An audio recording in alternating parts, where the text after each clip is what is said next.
আমাদের সঙ্গে আছেন লেখক ও গবেষক আলতাফ পারভেজ। আমাদের সঙ্গে লন্ডন থেকে বাংলাদেশ হাই কমিশনের প্রেস মিনিস্টার আকবর হোসেন যুক্ত হবেন। আমাদের সঙ্গে যুক্ত হবেন যুক্তরাষ্ট্রের হাওয়ার্ড বিশ্ববিদ্যালয়ের সহকারী অধ্যাপক ডক্টর মির্জা গালিব, এবং আমাদের সঙ্গে আছেন রাজনৈতিক বিশ্লেষক ডাক্তার জাহিদুর রহমান। ডাক্তার জাহিদুর রহমান, তথ্য উপদেষ্টা মাহফুজ আলম আজকে বলেছেন আপনারা এখন পরবর্তী সরকারের অপেক্ষায় আছেন, আর আমি অপেক্ষায় আছি কখন নেমে যাব, যে কোনো সময় নেমে যেতে পারি, তাই পদত্যাগের দাবি করে কোনো লাভ নেই। তথ্য উপদেষ্টা বলেছেন মে মাস থেকেই অনেকে আমাদের পদত্যাগের দাবি করেছেন, তাই গত 2 মাস ধরে অপেক্ষায় আছি কখন নেমে যাব। আমি খুব কম সময়ের জন্য দায়িত্ব নিয়েছি, স্বল্প সময় যতটুকু করা সম্ভব সেটা করেছি, তবে আমাদের বয়স ও অভিজ্ঞতা কম, জনগণ নিশ্চয়ই এর জন্য আমাদের ক্ষমা করবে। নির্বাচন ফেব্রুয়ারিতে অংশগ্রহণ করতে চাইলে তথ্য উপদেষ্টার পদত্যাগ আসলে করতেই হবে, তিনি কি সেটার ইঙ্গিত দিলেন? ধন্যবাদ। উনি অভিমান করেছেন বলে মনে হয়। জনগণ চাইছে, ওনাদের চাইতে হচ্ছে কেন, মানে এটা খুব জরুরি প্রশ্ন। আমরা দীর্ঘদিন থেকে এই আলাপটা করছি, এই সরকারের নিরপেক্ষতা ক্ষুণ্ণ হচ্ছে মূলত এই 2 জন ছাত্র উপদেষ্টা থাকার কারণে। ধরুন আমরা এক ধরনের অ্যাক্টিভিজম করি, আমাদের বদনাম আছে, আমরা অনেক কিছু বলে ফেলি। আমাদের খুবই গুরুত্বপূর্ণ একজন civil society member doctor Iftekharuzzaman টিআইবির, তিনি খুব স্পষ্টভাবে বলেছেন যে এই 2 জনের জন্যই এনসিপিকে কিংস পার্টি হিসেবে ট্যাগ করা যায়। সো এই ধরনের মানুষ, এবং আমরা ডক্টর ইফতেখারুজ্জামানকে যাতে ভুলে না যায় যে শেখ হাসিনার সময়ে তার প্রতিষ্ঠান কী ধরনের রোল প্লে করেছেন। সো এই পারসেপশন তো আছে, এবং কেন আছে আমরা আসলে ব্যক্তিগত পর্যায়ে তথ্য পাবলিকলি বলে কনফিডেন্টলি বলি না, কিন্তু ওই যে সবার সাথে যোগাযোগ আছে, জনাব মাহফুজ আলম, জনাব আসিফ মাহমুদ কতটা জড়িত আছেন এনসিপির সাথে, এগুলো আমাদের জানা আছে। কিন্তু তো ফলে তাদের আসলে অনেক আগেই চলে যাওয়া উচিত ছিল। আর কয়েকটা প্রশ্ন একটু অ্যাড্রেস করতে চাই। ওনাদের বয়স কম, অভিজ্ঞতা কম, তো আপনাকে গেলেন কেন আপনি, বা তাকে নেওয়া হলো কেন? বাংলাদেশ এখন এমন সন্ধিক্ষণে ছিল যখন এমনকি স্বাভাবিকভাবে যিনি ফিট বলেও মনে হয় তার চেয়ে বেশি যোগ্য এবং ফিট মানুষকে নেওয়া দরকার ছিল, কারণ শেখ হাসিনা পরবর্তী সময়ে আমাদের সিস্টেম যেভাবে ধ্বংসপ্রাপ্ত হয়েছে সেখানে আরও অনেক বেশি যোগ্য লোক দরকার ছিল। সেখানে তাকে নেওয়া হয়েছে, এবং তিনি নিজের মুখে এগুলো বলছেন, এগুলো খুবই ছেলে মানুষই টাইপের কথা। ওটা ছেলে মানুষ টাইপের কথা বলবেন। ডক্টর ইউনূস তাদেরকে নিয়েছেন, তারা এখন এটাইভাবে বলছেন। আরেকটা জিনিস একটু যোগ করতে চাই নির্বাচন নিয়ে। আমরা অনেকে হয়তো মিস করেছি, অনেকদিন আগে হয়েছে, আমি দর্শকদের উদ্দেশ্যে বলছি, নভেম্বর মাসে একটা অর্ডিন্যান্স জারি হতে যাচ্ছিল এই অন্তর্বর্তী সরকারকে নিয়ে, কারণ এর মধ্যে অনেক কিছু জিনিস ঠিক করার ব্যাপার আছে। আপনি আর্টিকেল 106 অনুযায়ী একটা রেফারেন্স নিয়েছেন, কিন্তু যে প্রধান উপদেষ্টা প্রধানমন্ত্রী কিনা, অন্য উপদেষ্টারা মন্ত্রী কিনা, জরুরি অবস্থার কি হবে, নানান ইস্যু নিয়ে এটা নিয়ে বিস্তারিত রিপোর্ট বিবিসি বাংলা করেছিল, অন্যান্য জায়গায় আছে। ওখানে স্পষ্টভাবে বলা ছিল এই ক্যাবিনেটে কোনো উপদেষ্টা আগামী সংসদ নির্বাচনে অংশগ্রহণ করবেন না। একটু খেয়াল করি, এই যে প্রধান উপদেষ্টার নেতৃত্বে উপদেষ্টা কমিটি এটা পাশ করেছিলেন, নাহিদ ইসলামও তখন ওখানে ক্যাবিনেটে ছিলেন। এটা রাষ্ট্রপতি সিগনেচার করেন নাই শেষ পর্যন্ত, মানে রাষ্ট্রপতির কাছে আর পাঠানো হয় নাই বলে এটা অধ্যাদেশ হয় নাই, কিন্তু নীতিগতভাবে এনারা প্রত্যেকে অ্যাগ্রি করেছেন এই উপদেষ্টা পরিষদের কেউ আগামী সংসদ নির্বাচনে পার্টিসিপেট করবেন না। সুতরাং আমি মনে করি ইললিগাল হবে না, কারণ এটা অর্ডিন্যান্স হয় নাই, কিন্তু আনএথিক্যাল হবে, অনৈতিক হবে। এমনকি যারা নাহিদ ইসলামও যদি নির্বাচনে পার্টিসিপেট করেন, মাহফুজ আলম এবং কিন্তু উপদেষ্টারা তো বরাদ্দ বাড়াচ্ছেন এলাকায় আগামী নির্বাচনে তাদের জনপ্রিয়তা বাড়াবার জন্য, সেটাও আমরা দেখছি। আলতাফ পারভেজ, তথ্য উপদেষ্টা আরও যেটা বলেছেন যে সাংবাদিকতা সুরক্ষা আইনের খসড়া থেকে শুরু করে বিল আকারে পাশ হওয়া পর্যন্ত 18টি ধাপ রয়েছে। তিনি আরও 2 মাস আগে প্রক্রিয়া শুরু করার নির্দেশনা দিলেও সেটা এখনো 2য় ধাপে রয়েছে। তিনি বলেছেন আপনারা এখন পরবর্তী সরকারের অপেক্ষা আছেন, তাহলে যে সংস্কারের কথা বলা হলো, যে সংস্কারের জন্য নির্বাচন করা যাবে না, এখন আরও দেরি করতে হবে, সেই সংস্কার কেমন করে এখন তাহলে হচ্ছে আপনারা যদি পরবর্তী সরকারের জন্য অপেক্ষা করে বা হবে? উপদেষ্টা মাহফুজ আলম আরেকটা কথা বলেছেন, সেটাও একটু আপনার নজরে আনতে চাই। তিনি বলেছেন ভাগাভাগির কথা। সরকার গঠনের পরপরই বিশ্ববিদ্যালয়ে ভিসি নিয়োগ থেকে প্রশাসনের সব জায়গায় বিএনপি জামাতে ইসলাম এক ধরনের ভাগাভাগি করেছে, এবং এই ভাগাভাগির আগে তারা বিচার সংস্কার সহ রাষ্ট্র সংস্কারের সরকারের যত সময় প্রয়োজন তা দেওয়ার কথা ছিল, যখনই ভাগাভাগি শেষ তখনই আসলে নির্বাচন এইরকম একটা বিষয় তিনি বোঝাতে চেয়েছেন।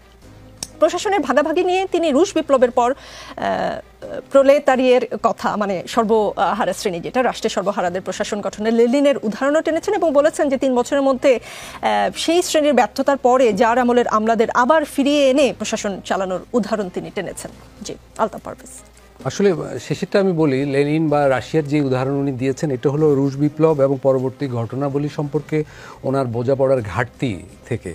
3 বছর পর লেনিন যেটা করেছিলেন সেটা হলো নিও ইকোনমিক পলিসি, মানে ইকোনমিক পলিসির ক্ষেত্রে পরিবর্তন করেছিলেন। সেটা হলো রাশিয়া এক ধরনের দুর্ভিক্ষ অবস্থা ছিল বলে। আমলাতন্ত্র, যার আমলের আমলাতন্ত্র দিয়ে রাশিয়া চালানো হয়নি। আমি প্রথমে যেটা বলতে চাই সেটা হলো উপদেষ্টা যে এই কথাগুলো বললেন, যে সংকটগুলোর কথা বললেন, এগুলো তো ওনার জনগণের কাছে ওনাদেরই জবাবদিহিতার কথা। দেখুন, মাহফুজ আলম তো শুধু একজন ব্যক্তি নন, উনি ছাত্রদের প্রতিনিধি হিসাবে উপদেষ্টা হয়েছেন। ওনারা 3 জন হয়েছিলেন, ওনারা নিজেরাই হয়েছিলেন। সেগুলো যে ছাত্ররা বসে সিদ্ধান্ত নিয়ে ওনাদের পাঠিয়েছে সেরকম নয়, হয়েছেন ঠিক আছে। কিন্তু ছাত্র আন্দোলন মানে বৈষম্য বিরোধী আন্দোলনের যে আকাঙ্ক্ষা ছিল, যেগুলো তখন এবং পরবর্তী মাসগুলোতে দেশের দেয়ালে দেয়ালে শিক্ষার্থীরা এঁকেছে, লিখেছে, যেগুলা ডকুমেন্টেড হয়েছে, সেই আকাঙ্ক্ষাগুলো কতটা ওনারা পূরণ করতে পারলেন এবং কেন পারলেন না পারলে তো ওনাদেরই জবাবদিহি করতে হবে। ওনারা তো অন্যকে দোষারোপ করে দিয়ে মানে এইভাবে আবেগ নির্ভর কথা বললে এবং অস্পষ্ট কথা বললে এখন হবে না। কারণ গত একটা বছর বাংলাদেশের একটা সময় গিয়েছে যেখানে মানুষের বিপুল প্রত্যাশা ছিল, মানুষ তাকিয়ে ছিল ওনারা প্রত্যাশা পূরণ করবেন। কারণ উপদেষ্টা পরিষদে আন্দোলনের শক্তি হিসেবে ওনারা 3 জন ছিলেন, 3 জনের ভিতর 2 জন এখনও আছেন, এবং ফলে আন্দোলনের কি কি দাবি পূরণ হয়েছে, কি কি সংস্কার ওনারা করেছেন, সেটা সরাসরি ওনাকে এবং অন্য অপর ওনার সহযোগী ছাত্র প্রতিনিধিকে অবশ্যই জনগণের সামনে কখনো না কখনো বলতে হবে। দ্বিতীয়ত, উনি যে মন্ত্রণালয়ের দায়িত্বে আছেন, সেই মন্ত্রণালয়ের অধীনের যে বিরাট সংবাদপত্র মিডিয়ার যে জগৎ, গণমাধ্যমের জগৎ, সেখানে কি কি পরিবর্তন ঘটলো? সেখানে তো এখনও মানে লিখতে গেলে সেন্সরশিপের শিকার হতে হয়, এখনও ভীতির মুখে পড়তে হয়, এবং অনেক গণমাধ্যম মব সংস্কৃতির শিকার হয়েছে, তারা ভয়ে আছে এখনও, সেগুলো আমরা জানি যুক্ত থাকার কারণে। সেই সব বিষয়ে তো ওনাদের জবাবদিহি করার ব্যাপার আছে। জি, আকবর হোসেন আছেন আমাদের সঙ্গে। আকবর হোসেন, আমরা যখন দায়িত্ব নিলাম তখন বিএনপি জামায়াতের লোকেরা এসে বললো একটু ফেয়ার হইতে হবে। ভিসি নিয়োগ হইলো 10 জন, বিএনপি 3 জন জামাতের হইলো। জামাতের যদি ভিসি না হয় প্রভিসি জামাতের হইলো, অ্যাডমিনটাকে নিবে এইটা নিয়ে কারাকারি হইলো। এগুলো আমার চোখের সামনেই ঘটছে। 4 মাসের মধ্যে সব সেট করা শেষ, এবার ডিসেম্বরের মধ্যেই শুরু হলো অসহযোগ। উপদেষ্টা মাহফুজ আলম আজ কথাগুলো বলেছেন। সরকার গঠনের 13 মাস পরে এসে কেন এই কথাগুলো তিনি বলছেন, এখন কেন? দেখুন, আমি প্রথমে একটা বিষয় পরিষ্কার করে নেই, আমি যা কিছু বলছি এটা আমি ঠিক ওনার মুখপাত্র হিসেবে বলছি না। আপনি যেরকম নিউজটা দেখেছেন আমিও সেরকম দেখেছি, এবং সেখান থেকে এটা আমার একটা অ্যানালিসিস আপনি বলতে পারেন। প্রথমত আমি যেটা মনে করি, এই সরকার যখন গঠন করা হয়েছিল 5ই আগস্টের পরে, এখানে কম বেশি সবগুলো রাজনৈতিক দলের একটা সাপোর্ট ছিল, বিএনপি, জামায়াত ইসলামী, অন্যান্য রাজনৈতিক দলেরও ছিল। কিন্তু আমরা জানি যে যেহেতু গণ অভ্যুত্থান পরবর্তী একটা পরিস্থিতিতে যে কোনো একটা দেশে কিছুটা বিশৃঙ্খলা থাকে, বাংলাদেশেও তার ব্যতিক্রম হয়নি। কিন্তু যেটা হয়েছে আমরা দেখলাম যে অনেক ক্ষেত্রে দোষারোপ এবং পাল্টা দোষারোপের একটা রাজনীতি বাংলাদেশে চালু হয়ে গিয়েছিল, এবং ক্রেডিট নেওয়া, কার ক্রেডিট কতটা, এবং এই ক্রেডিট নেওয়ার রাজনীতি যখন শুরু হয়ে গেল তখনই মূলত এই সমস্যাটা তৈরি হয়ে গেল। এবং এটাও ঠিক যে এই সরকারের তো একটা ম্যান্ডেট বলতে গণ অভ্যুত্থানের মাধ্যমে তৈরি হওয়া একটা ম্যান্ডেট আছে। এই সরকারের প্রধান কাজ হচ্ছে একটা নির্বাচন অনুষ্ঠান করা, একটা অবাধ, সুষ্ঠু এবং নিরপেক্ষ নির্বাচন অনুষ্ঠান করা, যাতে করে নির্বাচিত জনপ্রতিনিধিদের কাছে ক্ষমতা হস্তান্তর করা যায়। এছাড়া গণ অভ্যুত্থানের প্রেক্ষাপটে কিছু এক্সপেকটেশন তৈরি হয়েছে, সেটা হচ্ছে সংস্কার, এবং এই যে কিছু সংস্কার ঐকমত্যের ভিত্তিতে যতটুকু হবে সেটাই অ্যাচিভ করা যেতে পারে, যেটা আমি মনে করি। এখন মাহফুজ আলম সাহেব তিনি কোন প্রেক্ষাপটে কথাগুলো বলেছেন, ওনার পুরো কথাটা না শুনলে আমি ঠিক বুঝতে পারবো না বা সেটাকে অ্যানালিসিস করতে পারবো না। বাট এই কথা ঠিক যে একটা পারস্পরিক একটু অবিশ্বাস বা ধাক্কাধাক্কি তো সেটা তৈরি হয়েছিল, কিন্তু ব্যাপারটা এরকম যে যতটা এটাকে দেখানো হচ্ছে বিষয়টা সেরকমও না। কারণ আপনারা দেখবেন যে সরকার যখন নির্বাচনের ডেটটা ডিক্লেয়ার করে দিলেও প্রধান উপদেষ্টা যখন বারবারই বলছেন, এই অনিশ্চয়তাগুলো কিন্তু অলরেডি অনেকটাই কেটে গেছে। আর বাকি যা কিছু থাকবে, আপনি যখন একটা পাওয়ার স্ট্রাকচারের ভেতরে কেউ কাউকে পছন্দ করবে, কেউ কাউকে অপছন্দ করবে, বাট আলটিমেট আমাদের গোলটা কি? আলটিমেট আমাদের একটা গোল হচ্ছে আমাদের একটা ডেমোক্রেটিক বাংলাদেশ তৈরি করতে হবে, একটা সহনশীল বাংলাদেশ তৈরি করতে হবে। সেটার ক্ষেত্রে আমাদের পলিটিক্যাল পার্টিগুলো, এক্সিস্টিং যে পলিটিক্যাল পার্টি, বিএনপি, জামায়াত ইসলামী, এনসিপি বা আরো যারা আছে, তারা এই ক্ষেত্রে কতটা সচেষ্ট? আমি মনে করি যে পলিটিক্যাল পার্টিগুলোর মধ্যে একটা ডেমোক্রেটিক বাংলাদেশ নিয়ে, একটা সহিষ্ণু বাংলাদেশ নিয়ে, এবং আমাদের একটা ভবিষ্যতে একটা ফরওয়ার্ড লুকিং বাংলাদেশের জন্য এই ব্যাপারে কোনো দ্বিমত কারো মধ্যে আছে বলে আমি মনে করি না। যেগুলো আপনারা দেখছেন এগুলো হচ্ছে কিছু প্রক্রিয়াগত ব্যাপার, অ্যাডমিনিস্ট্রেটিভ ব্যাপার, বা কখনো কখনো ব্যক্তি পর্যায়ে পছন্দ অপছন্দের ব্যাপার। ব্যাপারটাকে আমি হয়তো ওইভাবে ব্যাখ্যা করব। আকবর হোসেন, আপনি আপনার তরফ থেকে যেভাবে বিশ্লেষণ করেছেন হয়তো সকলে একমত হবে না। 13 মাস পরে কেন তিনি বললেন, তখন কেন প্রতিবাদ করলেন, এই ধরনের প্রশ্ন হয়তো উঠতেই থাকবে। তবে আমার কাছে মনে হচ্ছে আপনি এই প্রশ্নগুলো উত্তর দেওয়ার জন্য আমাদের কাছ থেকে আসলেই অনেক দূরে বসে আছেন।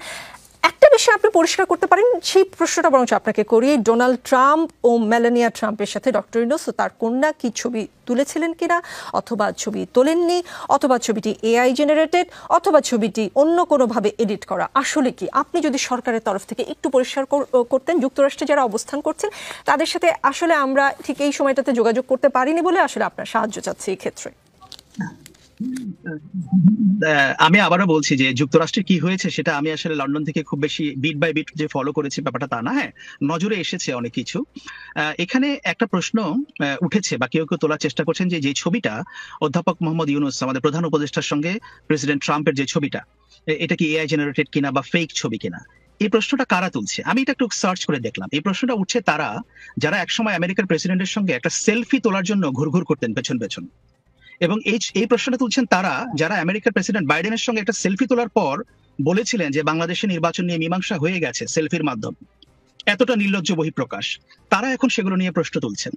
আমি শুধু একটা কথা বলি, দেখুন, যদি এটা এআই জেনারেটেড বা ফেক ছবি হয়ে থাকে, যখন প্রেসিডেন্ট ট্রাম্পের সঙ্গে অন্য আরেকটি দেশের সরকার প্রধানের এই ছবিটি এসেছে, সংশ্লিষ্ট দেশে, বাংলাদেশে একটা মার্কিন দূতাবাস আছে, পৃথিবীর সব দেশে আছে, এটা নিশ্চয়ই তাদের নজরে এসেছে। যদি সেরকম কোনো ছবি হয়ে থাকতো, যদিও এটা হোয়াইট হাউসের ব্যাপার, যদি সেরকম কোনো ছবি হয়ে থাকতো, নিশ্চয়ই আমরা ঢাকায় মার্কিন দূতাবাস বা আমেরিকার সংশ্লিষ্ট কর্তৃপক্ষের দিক থেকে কোনো একটা এটা রিবাটল আমরা পেতাম, কিন্তু আমরা সেরকম কিছু দেখিনি। শুধু তাই কেন, আপনারা দেখেন একটা ছবি সঠিক কি সঠিক না, এইটা বের করার জন্য আজকাল অনেক মেকানিজম আছে। শুধু আমি একটা কথা বলি যে প্রেসিডেন্ট ট্রাম্প যে ডিনার হোস্ট করেছেন বা যে প্রোগ্রামটা তিনি করেছেন, যেখানে ওয়ার্ল্ড লিডাররা সেখানে গিয়েছিলেন, আপনি দেখবেন একই ছবি, ওনার একই দাঁড়ানো অবস্থা, থামস আপ করা এবং ব্যাকগ্রাউন্ড একই ছবি বিশ্বের অন্যান্য নেতার সঙ্গে উনি এসছেন। যেমন অস্ট্রেলিয়ার প্রধানমন্ত্রীর সঙ্গে একটা ছবি, এটা অস্ট্রেলিয়ার গণমাধ্যমগুলো, মিডিয়াগুলো করেছে। আকবর হোসেন, সেটাই নাকি সন্দেহের আরেকটা কারণ, যে একই ব্যক্তি একইভাবে এতগুলো ছবি, সেটা নাকি যারা সন্দেহ করছেন তারা বলছেন সেটাই নাকি তাদের সন্দেহের আরেকটি কারণ। আপনারা দেখবেন যে প্রেসিডেন্ট ট্রাম্পের একটা স্টাইল আছে, উনি যখন ছবি তোলেন, আপনারা শুধু এই ছবি না, আপনারা ওনার যদি অতীতের ছবিগুলো দেখেন, উনি যখন ইলেকশন ক্যাম্পেইনে যান ওনার একটা স্টাইল ওনার আছে, উনি যখন মিটিং এ বসেন ওনার একটা স্টাইল আছে, ওনার হ্যান্ডশেক করার একটা স্টাইল আছে, এবং উনি যখন ছবি তোলেন উনি থামস আপ করা, মানে হয়তো উনি এটা দিয়ে রেখেছেন, যতজনে আসছেন সেটা করছেন। কিন্তু এখানে আপনি এই প্রশ্নটা কেন উঠছে, কারণ একই ছবি যদি না হতো তাহলে পৃথিবীর অন্যান্য দেশের সরকার প্রধানরা যে ছবিগুলো তুলেছেন সেগুলো কি ফেক, তারা যেগুলো সার্কুলেট করেছেন? আমার মনে হয় উত্তর পরিষ্কার। আরেকটা প্রশ্ন করতে চাই আকবর হোসেন, অন্তর্বর্তী সরকারের প্রধান উপদেষ্টা অধ্যাপক মোহাম্মদ ইউনূস বলেছেন দূরে গ্যালারিতে দাঁড়িয়ে খেলা দেখবে এমনটা হবে না, গ্যালারিতে বসে দেখার দিন শেষ, আমরা এখন নিজে খেলবো। আমরা আসলে নিজেরা খেলার জন্য প্রস্তুত কিনা? কারণ আমরা দেশে বিদেশে যে খেলা খেলছি সেটা তো আসলে বিশ্ববাসী দেখছে। আমরা দেশে নিজেদের মধ্যে কাদা ছোড়াছুড়ি করছি, বাইরে ডিম ছোড়াছুড়ি করছি, আবার হাতাহাতিও করছি। এমন খেলোয়াড় নিয়ে মাঠে নেমে আসলে কতটুকু আমরা কি করতে পারবো? দেখুন, এইটাকে যদি আমরা খেলাটাকে আক্ষরিক অর্থে নেই তাহলে একটা বিষয়, আর এটা যদি আমরা একটা টার্মিনোলজি হিসেবে ইউজ করি, যে আসলে বিষয়টা কি, আমরা এজ এ নেশন আমরা কি চাই? আমরা চাই যে আমাদের রাষ্ট্রটা কিভাবে গঠিত হবে, এখানে জনগণের অধিকারটা কিভাবে প্রতিষ্ঠা হবে, মানুষ কিভাবে তার ক্ষমতার পরিবর্তন, তার জনমতের ভিত্তিতে ক্ষমতার পরিবর্তন হবে, এবং আমাদের যে ইকোনমিক কিছু এসপিরেশনস আছে, হ্যাঁ, আমরা বাংলাদেশটাকে কোথায় দেখতে চাই, এই বিষয়গুলো কিন্তু পরিষ্কার। এবং আমরা যদি আমাদের একটা ডেমোক্রেটিক প্রসেস আমরা ঠিক করতে পারি, প্রধান উপদেষ্টা যে কথাগুলো বলছেন, এই কথাগুলোর কিছু আন্তর্জাতিক দিক থেকে যদি আপনি বিবেচনা করেন, সেটা কিছু অর্থ আছে, এবং বাংলাদেশে কিছু ভূ রাজনৈতিক বাস্তবতাও আছে, একই সঙ্গে বাংলাদেশের অনেক সম্ভাবনাও আছে। এবং আমরা যদি ওই বিষয়গুলোকে বিবেচনায় নেই এবং এই সবগুলো সম্ভাবনা কাজে লাগাতে হলে, আমার কাছে যেটা মনে হয়, এবং এটা আমার ধারণা অনেকে আমার সঙ্গে একমত করবেন, আমাদের একটা সুষ্ঠু গণতান্ত্রিক প্রক্রিয়া দরকার, এবং ক্ষমতা হস্তান্তরের জন্য একটা শান্তিপূর্ণ প্রক্রিয়া আমাদের উদ্ভাবন করতে হবে। এবং সেটা কি? সেটা হচ্ছে নির্বাচন। 5 বছর পর পর নির্বাচনের মাধ্যমে জনগণের প্রতিনিধির কাছে ক্ষমতা হস্তান্তর হতে হবে, এটাই হবে। এটা যদি আমরা অ্যাচিভ করতে পারি, তাহলে আমরা ওয়ার্ল্ড স্টেজে আর যত ইম্প্যাক্ট ফেলার কথা বলছি, যত ধরনের সম্ভাবনার কথা বলছি, এগুলো আমাদের সামনে অটোমেটিক তৈরি হবে। কারণ আমাদের তখন গভর্নেন্স সিস্টেম ইমপ্রুভ করবে, আমাদের একটা পরমত সহিষ্ণুতা তৈরি হবে, আমাদের দেশের ভিতরে আমরা জানবো যে জনগণ সকল ক্ষমতা প্র্যাকটিস করছে, সো এগুলো ওয়ার্ল্ড স্টেজে একটা ইম্প্যাক্ট তৈরি করবে। এই জন্য কিন্তু প্রফেসর ইউনূস আগেও বলেছিলেন যে আগামী নির্বাচনটা হবে বাংলাদেশের ইতিহাসের একটা সেরা নির্বাচন। এবং অনেকেই সেই নির্বাচনের দিকে তাকিয়ে আছেন। এবং আমরা সেই অবস্থাটা যদি সেট করতে পারি, যে বাংলাদেশের মানুষ যদি সেট করতে পারে, তাহলে আমাদের সামনে আর যা যা অর্জন করার বিষয়গুলো আছে সেগুলো অটোমেটিক আসবে বলে আমার বিশ্বাস। অনেক ধন্যবাদ আকবর হোসেন, আপনি যদি আরেকটু থাকতে পারেন চাইলে থাকতে পারেন, অথবা জরুরি কোনো কাজ থাকলে আপনাকে আপাতত ধন্যবাদ। তবে অনুষ্ঠানটা পুরোটিতে থাকতে পারলে মনে হয় খারাপ লাগবে না আপনার। ডাক্তার জাহিদুর রহমান, ডোনাল্ড ট্রাম্পের সাথে ডক্টর ইউনূস ছবি তুলেছেন অথবা তুলেননি, সেটি নিয়ে আসলে কেন এত আলোচনা সমালোচনা, সেটি কেন এত গুরুত্বপূর্ণ হয়ে উঠলো? মানে তারা আসলে একটা প্যারালাল তৈরি করার চেষ্টা করছেন। মানে ডোনাল্ড ট্রাম্প বা এর আগে বাইডেনের ছবি নিয়ে যে আলাপটা করা হলো, যে বাইডেনের সাথে একটা ছবি তোলা হয়েছে, সবকিছু ম্যানেজ করা হয়ে গেছে, মানে শেখ হাসিনা তুলতে পারেন এবং বাইডেন নিজে সেলফিটা তুলেছিলেন, যদিও আমরা তখন খুঁজে বের করেছি বাইডেন যার সাথে সেলফি তোলেন তার ক্যামেরাটা নিয়ে নিজে ছবি তোলেন। তো এখন যেটা করার চেষ্টা করা হয়েছে, যত রকমভাবে সম্ভব এই সরকারকে স্টিগমাটাইজ করার চেষ্টা আওয়ামী লীগের পক্ষ থেকে। কারণ আমরা খেয়াল করবো আওয়ামী লীগের ফেসবুক পেজে আমি মাঝে মাঝে ঢুকি, মানে তারা এখন এমন সব বিষয় এনে সরকারকে প্রশ্নবিদ্ধ করার চেষ্টা করছেন যেগুলো খুবই করুণার মতো ব্যাপার। একটা ছোট উদাহরণ দিই, ওই যে যখন আমাদের গেস্টরা গেলেন আমেরিকাতে, মানে ডিম মারা হলো, আক্তারের গায়ে ডিম লাগলো, আমি বলেছি মানে এই ঘটনাটা দেখে অনেকটা ভালোই লেগেছে একরকম। মানে ডিম লাগানো গেছে আক্তারের গায়ে, তাদের সে কি অর্জন, মানে তারা কি করে ফেলতে পারলেন। মানে ওদের এই জিনিসগুলো দেখে আমার করুণা হয় যে এই দলটা এখন এমন পর্যায়ে গেছে যারা অতি তুচ্ছ, অতি ফালতু, অতি মিথ্যা জিনিস এনে তারা চেষ্টা করছে কোনো না কোনোভাবে একটা বয়ান তৈরি করতে। এবং এই বয়ান মূলত আসলে আমাদের অন্য মানুষরা, তাদের দল তো আছে, তাদের দলের এখনো বেশ কিছু সমর্থক আছে, তাদের এক ধরনের মনোবল তৈরি করে রাখা, মনোবল চাঙ্গা করে রাখার চেষ্টার বাইরে কিছু না। এটা একেবারেই হাস্যকর কথা, একেবারেই ফালতু কথা, কিন্তু তার যেহেতু দলের লোকজন আছে, সেগুলো কনজিউম করার মতো কিছু লোকজন আছে, তাদের উদ্দেশ্যে এই কাজগুলো করছে। ডক্টর মির্জা গালিব যুক্ত হয়েছেন আমাদের সঙ্গে। ডক্টর মির্জা গালিব, বাংলাদেশ জামায়াতে ইসলামী নায়েবে আমির ডক্টর সৈয়দ আব্দুল্লাহ মোহাম্মদ তাহের বলেছেন, আমাদের স্বাধীনতা ও সার্বভৌমত্ব নিয়ে কারোর সঙ্গে কোনো কম্প্রোমাইজ করা হবে না। আমাকে অনেকে ভয় দেখায় যদি আমরা ক্ষমতায় আসি পাশের দেশের লোকেরা ঢুকে পড়বে। আমি বলি আমি দোয়া করি তারা ঢুকুক, ঢুকলেই আমাদের সেই বদনাম যাবে যা 1971 সালে মিথ্যাভাবে চাপানো হয়েছে। তখন আমরা প্রকৃত স্বাধীনতার যোদ্ধা হিসেবে নিজেদের প্রমাণের সুযোগ পাবো। কমপক্ষে 50 লাখ যুবক ভারতের বিরুদ্ধে স্বাধীনতার যুদ্ধ করবে। গাজওয়া এর কথাও তিনি উল্লেখ করেছেন তার কথা। আমরা তো এখন আসলে স্বাধীন দেশ, তো এখন কারোর সাথে যুদ্ধ হলে সেটা কি আসলে স্বাধীনতা যুদ্ধ হবে? জামায়াত কি তাদের বদনাম ঘোচানোর আসলেই সুযোগ পাবে? জি, ধন্যবাদ নিকোল। আমার ভারতের ব্যাপারে যে কনসার্নটা তাহের ভাই অত্যন্ত ইনফর্মাল ভাবে বলছেন। আমি ওনার বক্তব্য যদি আপনি শুনেন আর আপনি যদি পত্রিকার রিপোর্ট দেখেন, তাহলে দুইটার মধ্যে মানে অ্যাটিটিউডটা ডিফারেন্ট। কিন্তু ফান্ডামেন্টাল কোশ্চেনটা হলো যে ভারতের ব্যাপারে আমাদের বাংলাদেশের সংখ্যাগরিষ্ঠ মানুষের কনসার্ন আছে। এই কনসার্নটা কোন জায়গায় আপনি কয়েকটা ডাইমেনশনে বুঝবেন। একটা ডাইমেনশন হলো যে গত 15 বছরে আওয়ামী লীগের যে ফ্যাসিবাদী সরকার এখানে ছিল, যারা 3টা নির্বাচন হচ্ছে আপনার চুরি করে করছে, বিরোধী দলের নেতাকর্মীদেরকে অত্যাচার নির্যাতন করছে, গুম করছে, এবং আমরা সেখানে এই টোটাল প্রসেসটা দেখেছি যে ভারতের সরকারের এক ধরনের সক্রিয় সহযোগিতা এবং প্রশ্রয় হয়েছে। দুইটা উদাহরণ আমি আপনাকে দিব। একটা হচ্ছে খুব সম্ভবত 2014 অথবা 18 নির্বাচনে হবে, যে ভারতের একজন পররাষ্ট্র সচিব উনি বাংলাদেশে এসেছিলেন নির্বাচনের আগে, যাতে করে এখানে নির্বাচনটা ঠিকঠাক মতো হয়, বিএনপিকে বাইরে রেখে জাতীয় পার্টিকে নির্বাচনে নিয়ে যেন নির্বাচন করা যায়। অত্যন্ত আগলি ভাবে উনি জাতীয় পার্টির সাথে কথা বলতেছেন, তাদেরকে নির্বাচনে নিতেছেন। একটা অন্য দেশের পররাষ্ট্র সচিব, আপনি যদি চিন্তা করেন একজন দেশপ্রেমিক নাগরিক হিসাবে, খুবই ইনসাল্টিং। আপনার মাইন্ডের মধ্যে এই চিত্রটা মানে অল দ্য টাইম এটা থেকে যাবে। তো এই যে আমাদের দেশে একটা fascist Sarkar all the time ভারতের সাপোর্টে এখানে টিকে রইল, নেকেডলি ওপেনলি তারা এটাকে সাপোর্ট করলো, এটা আমাদের জাতীয় নিরাপত্তার জন্য একটা অনেক অনেক বড় প্রশ্ন। ভারত একটা ভালো প্রতিবেশী হিসাবে কখনোই আরেকজনের আভ্যন্তরীণ রাজনীতিতে আপনার এইভাবে ইম্প্যাক্ট ফেলতে পারে না। দ্বিতীয়ত হলো যে ভারতের সাথে আমাদের 54টা নদীর পানি নিয়ে কনফ্লিক্ট আছে, যেগুলো তাদের ওইখান থেকে এসে আমাদের দেশের মধ্যে পড়ছে, এবং ইন্টারন্যাশনাল নিয়ম অনুযায়ী এই নদীগুলোর পানির উপরে আমাদের হিস্সা আছে। আমরা কখনোই ভারতকে দেখি নাই যে একজন সৎ প্রতিবেশী হিসাবে এই নদীর পানির চুক্তির ব্যাপারে তারা অনেস্ট, এটা আমরা কখনোই দেখি নাই। উপরন্তু আপনি যদি আমাদের সীমান্তে দেখেন, বিভিন্ন সময় তারা গুলি করে আমাদের ভাই বোনদেরকে মেরে তাদের লাশ কাটাতারে ঝুলায় রাখছে। তো এই যে ভারতের একটা আধিপত্যবাদী চিন্তা, একটা আধিপত্যবাদী মানসিকতা আমাদের উপর, এটার ব্যাপারে বাংলাদেশের অধিকাংশ মানুষের একটা কনসার্ন আছে, এবং আওয়ামী লীগের এই ফ্যাসিস্ট সরকার পতনের পরে এই কনসার্নটা আরো বড় হয়েছে। তো এটা হচ্ছে আমাদের একটা কনসার্নের জায়গা। আমি যদি জামাত ইসলামের নায়েবে আমির তাহের বাড়ি বক্তব্যের জায়গাটা দেখি, তাহলে এই জায়গাটা থেকে ভারতের ব্যাপারে উনি কনসার্ন। তার মানে তো আপনি বলছেন তিনি খুব ইনফর্মালি 50 লাখ যুবক ভারতের বিরুদ্ধে স্বাধীনতা যুদ্ধ করবে সেটা বলেছেন নাম্বার সহ। তার মানে 50 লাখ যুবক জামাতে ইসলামীর এই ধরনের একটা ফোর্স আছে, সেটা বোঝাতে চেয়েছেন তিনি?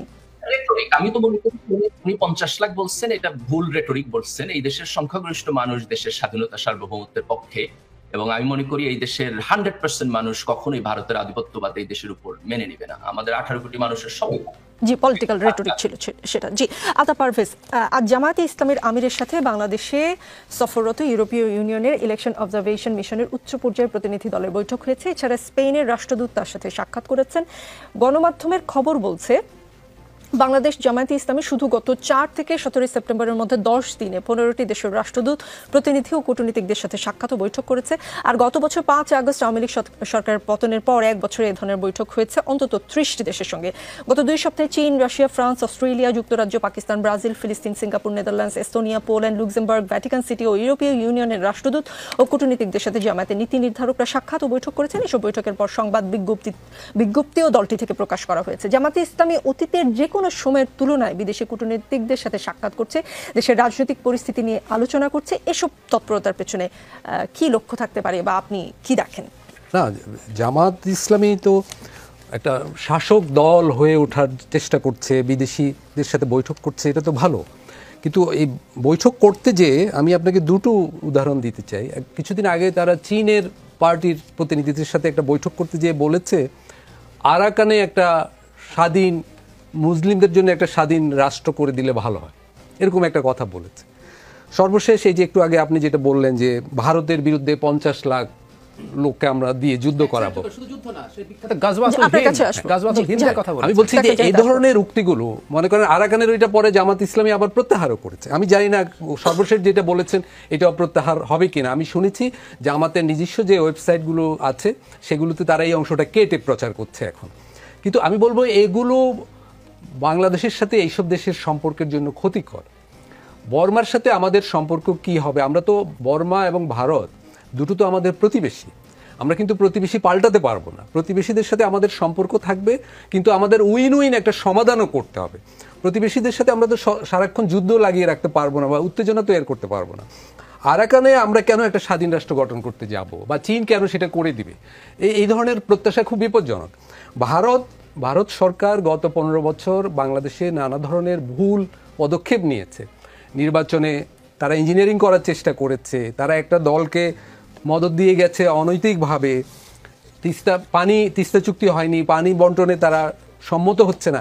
এগুলো বিষয়ে আমাদের অবশ্যই কথা বলতে হবে, এইসব বিষয়ে দাবি আদায় করতে হবে, বাংলাদেশের ন্যায্য হিসা আদায় করতে হবে। কিন্তু ভারতে আমি 50 লাখ যোদ্ধা পাঠাবো, এটা খুব বিপজ্জনক। কারণ এটা ভারতের ভেতরে সাধারণ মানুষের মধ্যে বাংলাদেশ বিরোধী, অযথাই বাংলাদেশ বিরোধী একটা মনোভাব তৈরি করবে এবং বাংলাদেশ তাদের কাছে অযথাই একটা শত্রু রাষ্ট্রে পরিণত হবে।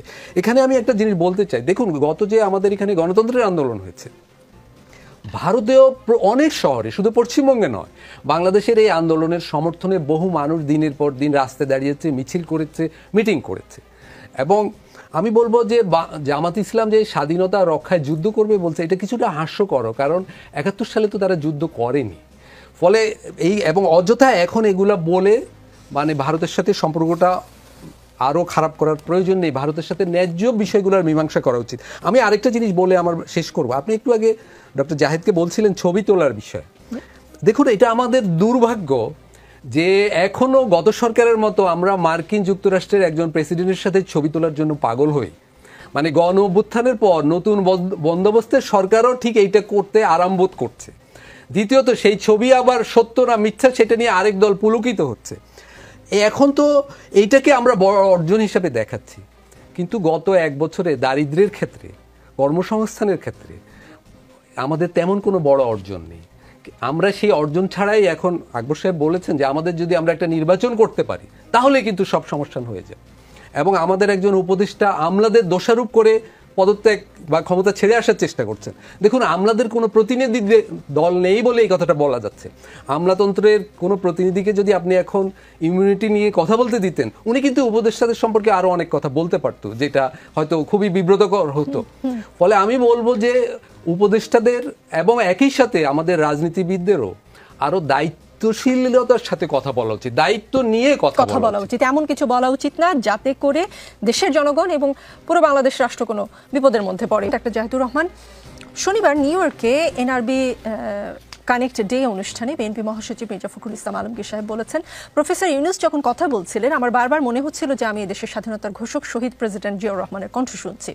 মির্জা ফখরুল বলেছেন, গণতান্ত্রিক সমৃদ্ধ এবং দুর্নীতিমুক্ত দেশ গঠন করার যে স্বপ্ন ছিল শহীদ প্রেসিডেন্ট জিয়াউর রহমানের, তার সমস্ত কথাগুলো প্রফেসর ইউনূসের কথায় বের হয়ে আসছিল। বিএনপি মহাসচিব বলেছেন যে ডক্টর ইউনূস দূরদৃষ্টি সম্পন্ন, দুনিয়া জোড়া তার সুনাম, তিনি দেশকে একটি কাঙ্ক্ষিত মানে দেখতে চান, এটি শহীদ প্রেসিডেন্ট জিয়াউর রহমানেরও চাওয়া ছিল। আমি ডক্টর ইউনূসের মাঝে আমাদের দলের প্রতিষ্ঠাতা শহীদ প্রেসিডেন্ট জিয়াউর রহমানের প্রতিচ্ছবি দেখতে পাই। বিএনপির সঙ্গে অন্তর্বর্তী সরকারের এত ভালো সম্পর্কের রহস্য কি? লন্ডন বৈঠক? আমার কাছে মনে হয় না, বরং এটা এইভাবে দেখতে পারি, এটা সম্পর্ক তৈরির চেষ্টা হিসাবেও দেখতে পারেন। তবে আমি একটা জিনিস একটু প্রতিবাদ করি, জিয়ার সাথে ডক্টর ইউনূসের একটা বিরাট পার্থক্য আমি দেখি। জিয়া কিন্তু ডুয়ার ছিলেন, উনি শুধু কথা এটা করব ওটা করব এই স্বপ্ন দেখানো ওগুলো করেননি, শুধু উনি ওটা বরং কমই দেখিয়েছেন, রাদার উনি করে দেখিয়েছেন। একটা ফান্ডামেন্টাল ডিফারেন্স কিন্তু এই জায়গায় আছে।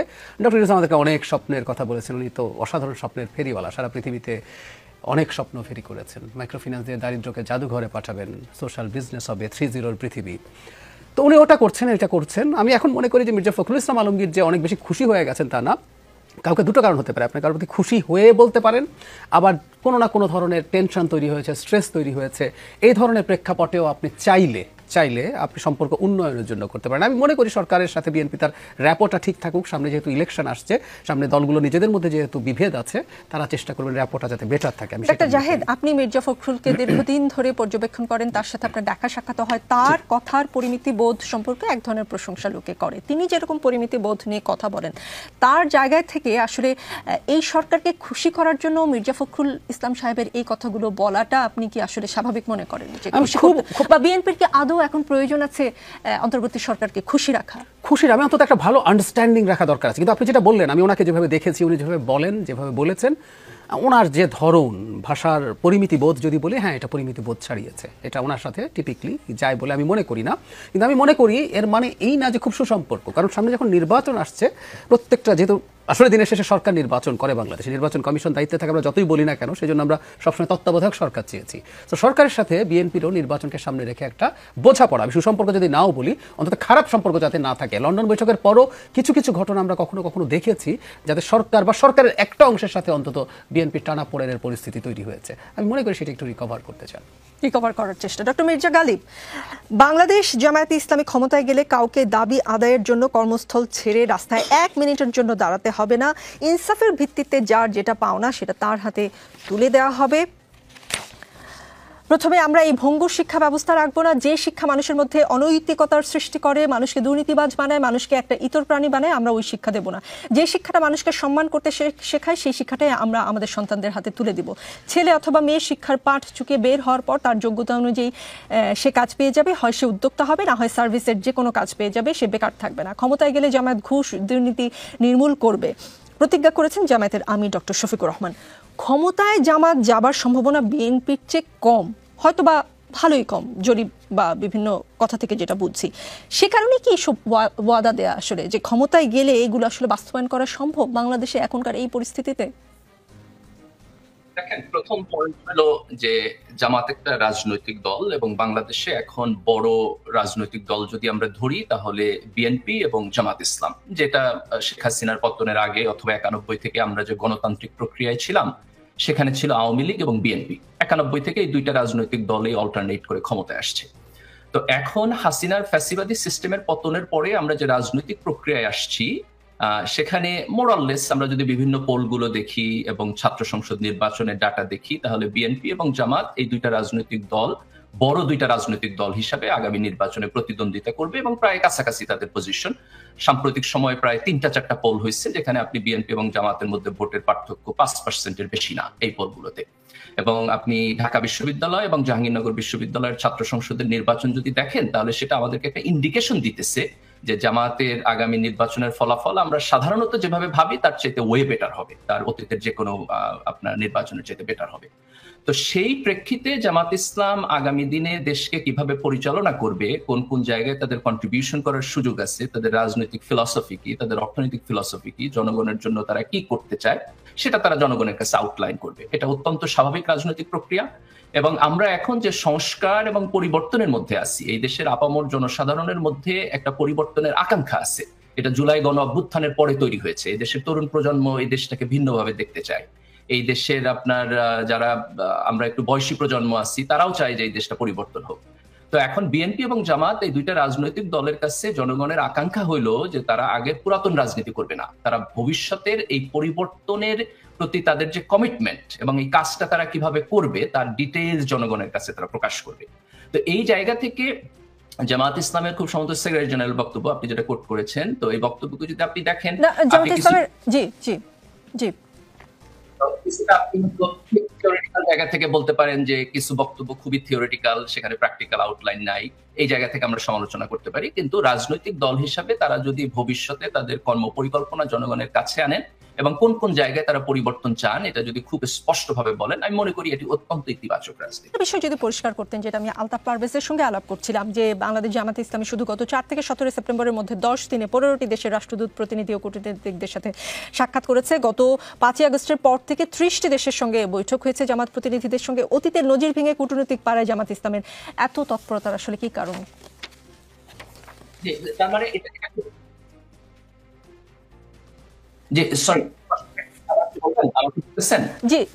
যে বিষয়টি বলছিলাম সেটি হচ্ছে 4 থেকে 17 সেপ্টেম্বরের মধ্যে 10 দিনে 15টি দেশের রাষ্ট্রদূত, প্রতিনিধি, কূটনীতিকদের সঙ্গে জামাতের টিমের বৈঠক হয়েছে। 5ই আগস্টের পর থেকে গত 1 বছরে 30টি দেশের সঙ্গে এই ধরনের বৈঠক দেখতে পেয়েছি। অতীতের নজির ভেঙে মানে এত এই সময়ের মধ্যে এত দেশের প্রতিনিধিদের সঙ্গে এই কূটনৈতিক তৎপরতার মানেটা কি? এটা খুব সিম্পল এবং স্পষ্ট। সেটি হচ্ছে যে এই জুলাইয়ের গণ অভ্যুত্থানের পরে এখন বাংলাদেশ যে সিচুয়েশনে আছে সেখানে জামাত ইসলাম একটা প্রসপেক্টিভ পলিটিক্যাল পার্টি হিসেবে এমার্জ করছে। আপনি যদি এর আগের নির্বাচন ধরেন, আমি 2001-এর নির্বাচন পর্যন্ত দেখি, তাহলে সেখানে জামাতের ভোটের ম্যাক্সিমাম পার্সেন্টেজ ছিল বোধহয় 91, আপনার 12%-এর মতো, অর্থাৎ তারা টপ 2টা পার্টির একটা ছিল না। কিন্তু এখনকার রাজনৈতিক সিচুয়েশনে জামাত প্রসপেক্টিভলি আপনার টপ 2টা পার্টির মধ্যে একটা, ইভেন তারা ইলেকশন জিতেও যেতে পারে, নোবডি নোজ যে সামনে কি হবে। তো বিএনপি অথবা জামাত 2টা দলের যে কেউ নির্বাচনে জিততে পারে এবং কন্টেস্টটা খুব ক্লোজ কল হতে পারে। তো আমার বোধ হয় যে সেই জায়গা থেকে জামাত ইসলামের ব্যাপারে এখন সবার একটা ইন্টারেস্ট গ্রো করছে, যে তারা জামাতের সাথে কথা বলতে চায়, তারা বুঝতে চায় যে জামাত ইসলাম দেশকে কিভাবে পরিচালনা করবে। এবং এখানে বোধ হয় জামাত যেহেতু ইসলামী রাজনৈতিক দল, ধরেন একটা লিবারেল ডেমোক্রেটিক পলিটিক্যাল পার্টি হইলে পরে তো তার ব্যাপারে আপনার যতটুকু আস্থা থাকে ইসলামী রাজনীতির ব্যাপারে ইন্টারন্যাশনাল কমিউনিটির কিছু কোশ্চেন থাকে, তারা কিছুটা বোঝাতে পারে, তাদের কনজারভেটিভ পলিটিক্স কোন জায়গায় গিয়ে দাঁড়াবে সেটা নিয়ে তাদের কনসার্ন থাকতে পারে। তো আমার বোধ হয় যে 2টা জায়গা থেকে এই সমস্ত আলাপ আলোচনা, একটা হলো যে জামাতের এই নিউ প্যারাডাইমে তারা হচ্ছে একটা প্রসপেক্টিভ রাজনৈতিক দল যারা আগামী নির্বাচন জিতেও যেতে পারে, আর একটা হচ্ছে যে জামাত যেহেতু একটা ইসলামী রাজনৈতিক দল, সে জায়গা থেকে তারা জামাতের পলিটিক্যাল ফিলসফিকে বেটার আন্ডারস্ট্যান্ড করতে চায়, যে জামাত ক্ষমতায় আসলে তাদের সাথে সম্পর্ক এবং স্ট্যাটাস কো যেটা আছে এটা কি খুব বেশি রেভলিউশনারি কোনো পরিবর্তন হবে না একই ধরনের প্র্যাগমেটিক পদ্ধতির মধ্য দিয়ে যাবে, এটা তাদের। জি ডক্টর মির্জা গালিব, আপনি যেমনটা বললেন যে আগামী নির্বাচন জামাত জিতেও যেতে পারে, সেটা নিয়ে আপনার কাছে প্রশ্ন আছে, আসছি আমি। পারভেজ, জাতীয় নির্বাচন নিয়ে বিভিন্ন জরিপের বিষয়ে জাতীয় নাগরিক পার্টির জ্যেষ্ঠ যুগ্ম আহ্বায়ক সামান্তা শারমিন বলেছেন, আমরা যে পরিসংখ্যান দেখছি এটি গুরুত্বপূর্ণ হবে না সামনের নির্বাচনে।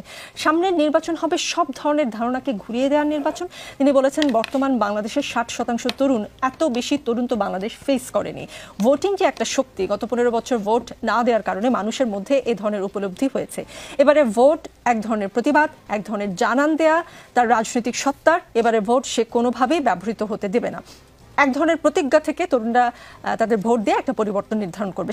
সামনে নির্বাচনে অপ্রত্যাশিত কিছু ঘটার লক্ষণ আপনি দেখেন কিনা? বিশেষ করে তরুণ শিক্ষিত নারী ভোটাররা কি অপ্রত্যাশিত কিছু করে ফেলতে পারে কিনা? দেখুন, গত যেহেতু 15 বছর মানে সুষ্ঠু নির্বাচন হয়নি, বাংলাদেশের জনগণ প্রকৃতই কি ভাবছে তার কোনো বিশ্বাসযোগ্য পরিসংখ্যান, ব্যাপক পরিসংখ্যান আমাদের হাতে নেই। এখন অনেকগুলো জরিপ হচ্ছে প্রায়, এবং সবগুলো জরিপ যে বিশ্বাসযোগ্য তাও না, আবার যেগুলো কিছুটা বিশ্বাসযোগ্য সেগুলোর স্যাম্পল সাইজ এত ছোট যে সেগুলো প্রকৃত মাঠের পরিস্থিতি বোঝা যাচ্ছে কিনা আমরা অনুমান করতে পারি না।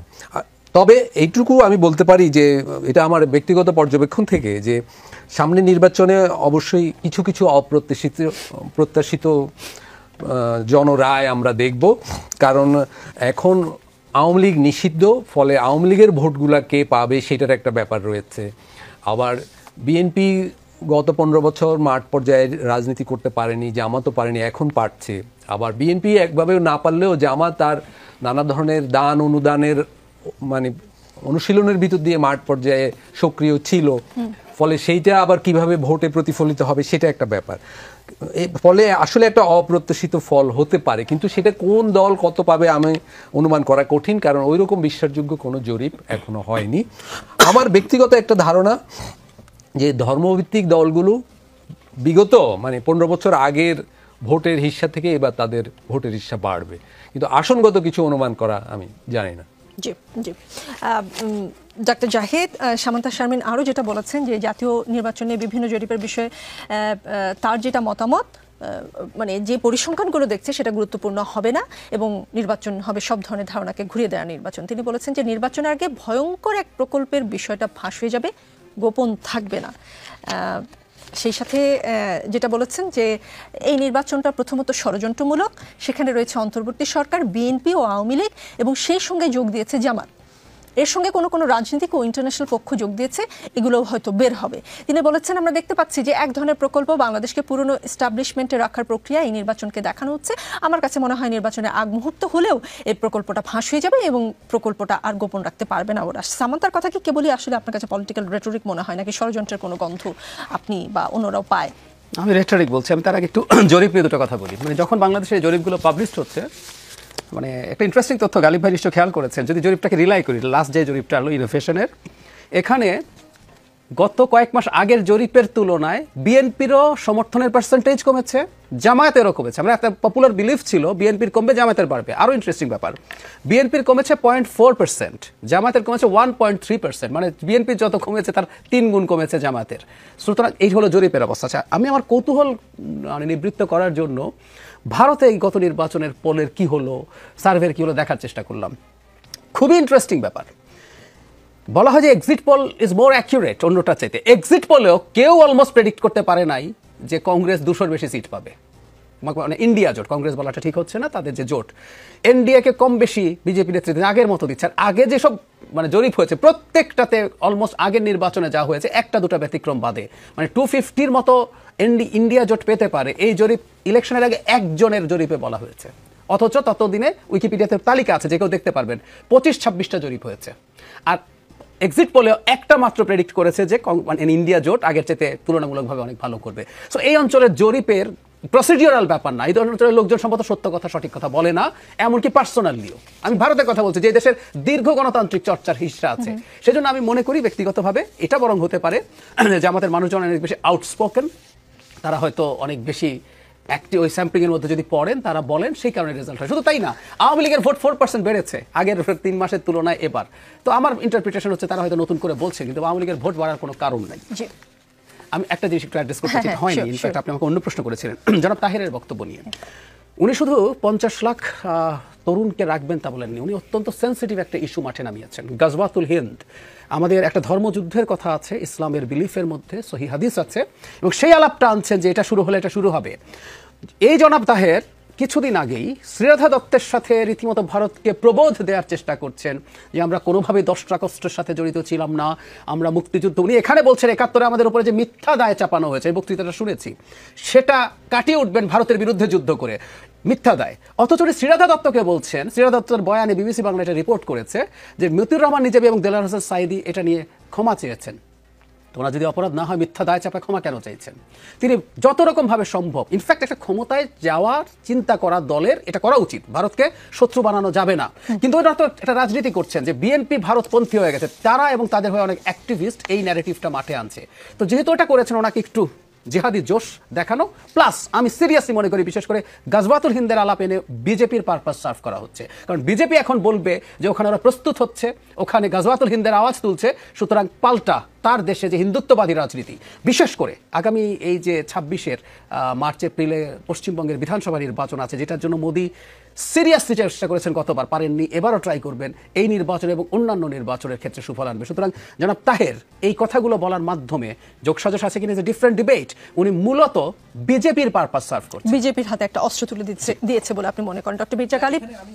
জি, একটু ছোট করে। শুধু বিজেপি নয়, এটা হলো আমি বলবো যে আমি আসামের কথা বলছি আপনাকে, পশ্চিমবঙ্গ, আসামে প্রচুর বাংলাভাষী মুসলমান আছে এবং তাদের বিরুদ্ধে বিজেপির নানা ধরনের সত্য মিথ্যা মিলিয়ে প্রচারণা আছে। কিন্তু বাংলাদেশে যখন প্রয়োজনীয় বিষয় বাদ দিয়ে অপ্রয়োজনীয়ভাবে এরকম ভারত বিরোধী কথা হয় এবং হিন্দু রাষ্ট্র হিসাবে ভারতের হিন্দুদের বিরুদ্ধে যুদ্ধের ব্যাপার ইঙ্গিত করা হয়, তখন আসামে বাঙালি মুসলিমদের উপর দমন পীড়ন আরো বেড়ে যায়, সামাজিক চাপ বেড়ে যায়। জি ডক্টর মির্জা গালিব, আপনি বলছিলেন যে আগামী নির্বাচনে জামাত জিতেও যেতে পারে। 28 অক্টোবর 2023 বিএনপির সমাবেশে ক্র্যাকডাউন হলো, কিন্তু জামায়াত ঠিকঠাক মতো আসলে সমাবেশ করে চলে গেছে।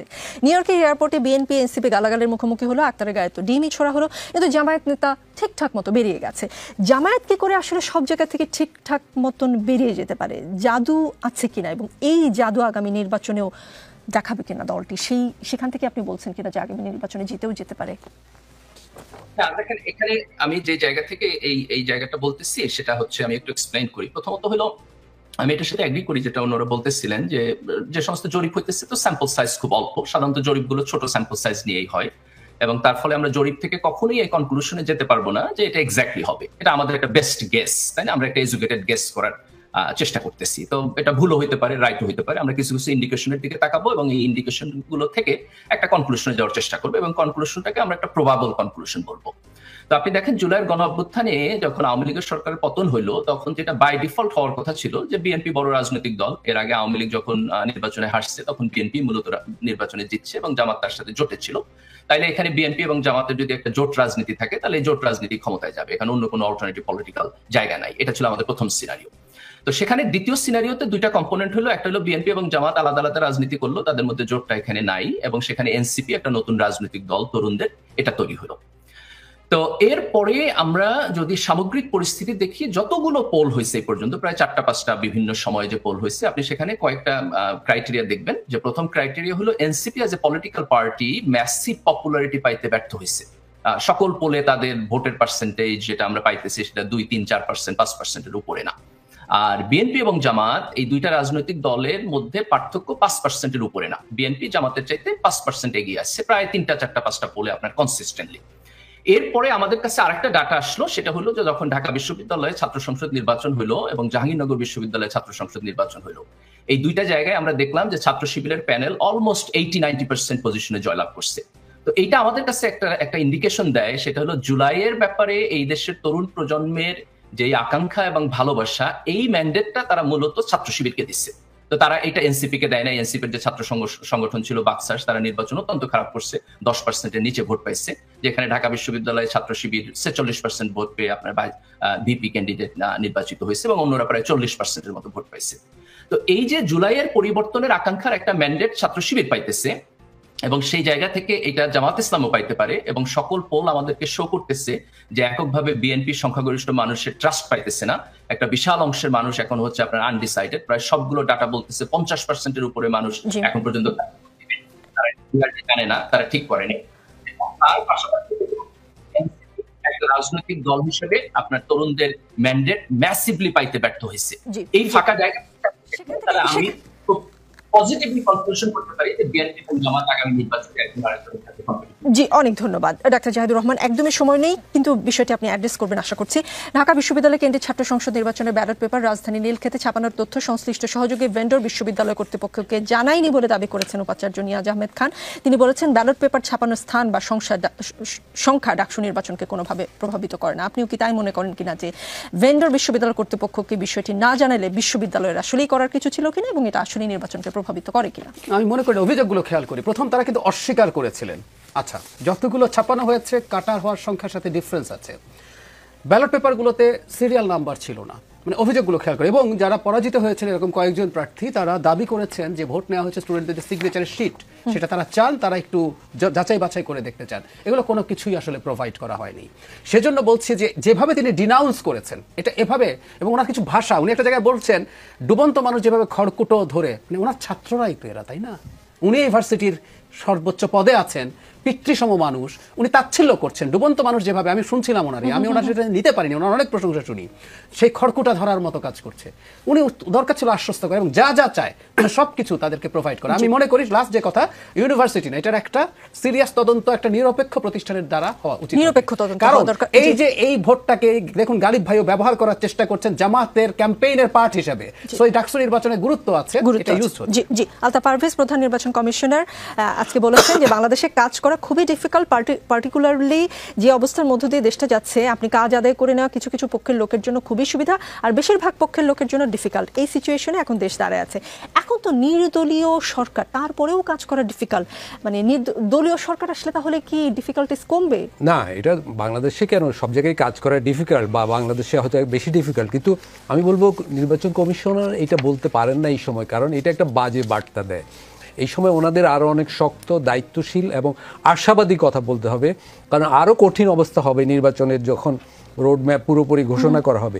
সেই সময় ওনার এই বার্তা দিয়ে একটা দুর্বলতা প্রকাশ হচ্ছে, এবং যারা নির্বাচনে বানচাল করতে চায়, নির্বাচনে অসদুপায় অবলম্বন করতে চায়, নির্বাচনে নানা ধরনের দুষ্ট প্রকৃতির লোক তো যুক্ত হয়ে যায়, তাদের জন্য এটা একটা উৎসাহব্যঞ্জক ব্যাপার।